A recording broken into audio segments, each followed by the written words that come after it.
In progress. Hello and welcome. In today's episode, we're going to talk about how you can make an audit policy. So very quickly, we'll go into this part that you're quite familiar with. From here, we'll go to SAP hana cockpit. So once you reach over here, where you have entered your username, that is DB admin, and the password that you normally put anywhere in the BTP or whatever password you have made. Normally we have the same password throughout. So if you want to again like log out, so you need to delete this and go to the OK part. So it's not having your credentials stored in it now. But then it brings you to this particular screen where we want to put on your login credentials. If not, then yeah, it does ask us to do that. So delete this thing and write DB admin, DB admin, and the password that you generally put in.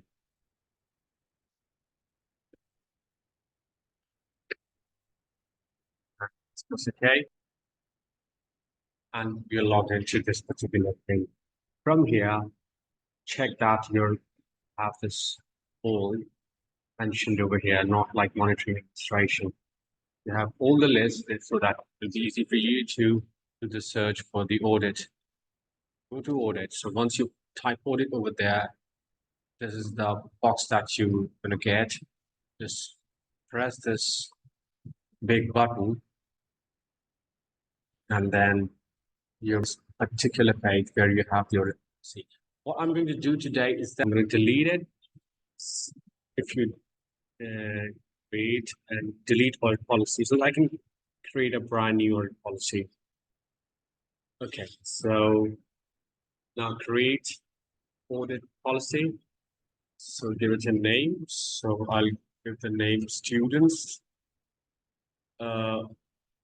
audit policy. I'll go to step 2.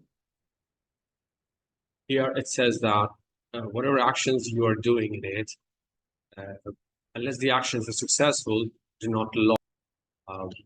And that's also all right, because anybody who is actually sitting on and is actually handling the app has done some action, and the action has to be put accountable to the relevant user.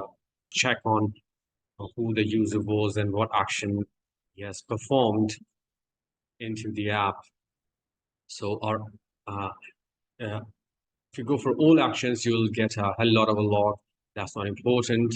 I think things like select, where database queries are made, and then you can have the update, like CRUD operations are made, and delete. Anybody who deletes successfully anything, you record or anything. So basically the database query, what you're doing, if you do those kind of things, then you will be logged if it was a successful attempt, update, delete, select. So what have we got over here? We've got execute, insert, select, and update. So all of these data query manipulations successfully done will be logged. So you go to the last part and by scrolling down and go to step 3. Now coming back over here, have the schemas on which you want to have the logged entries. So you need to look for the schema name. You need to go to the database explorer, and from there you can get the name of your schema, and you can get the schema from multiple positions. So since this part is open, so I can get the schema name from here. So from this .app students, you see this is the name of my entity in the database, and this is the name of the schema that is put before it. So you see it's B14. So I go over here and look for B14, and this is what I see. I click on it, and there are more to it, like B14 GIO, so object-oriented, something like that. So, but I'm interested in this thing only, so I just click this one, and just go to the last part and keep going on and go to step 4. Step 4 is it takes all users into it, and just press step 5 and then step 6. And if you want to log your entries for 1 month, so just put it on and just press this button, radio button, and then let's go to step 7, and then you can to review. So you go to review. This is how your audit policy looks like, where you have got select, update, delete, execute, insert. They're successfully done. Logs over here. Then you can come over here and save it. Once you save it, your policy is made. So press this particular thing or double click it.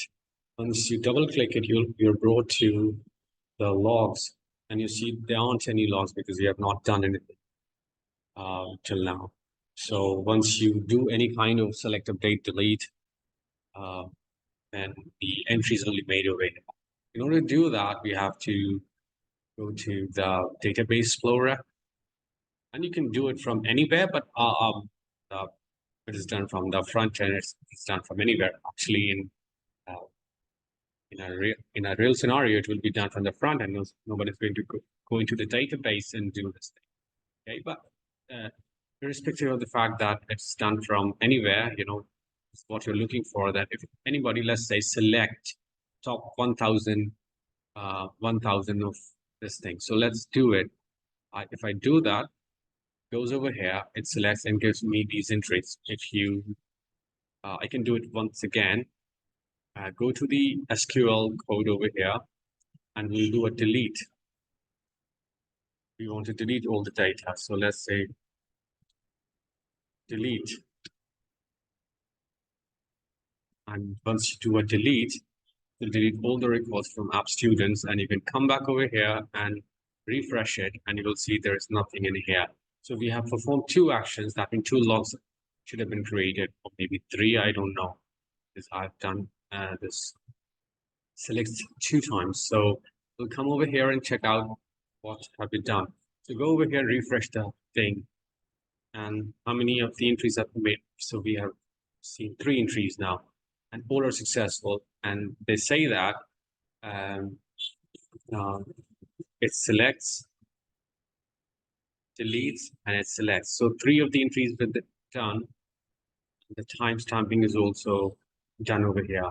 And in the next video, we'll be talking about if at all you want to use this data policy into our service as an endpoint. How can we use this audit policy used as an endpoint so that it could be seen, or it could be handled at the Node.js level if you want to, or you can use the data of that endpoint into your front end, into a table, and then you can use it. So there could be multiple uses of it. So stay tuned till we meet again. Thanks for watching the video.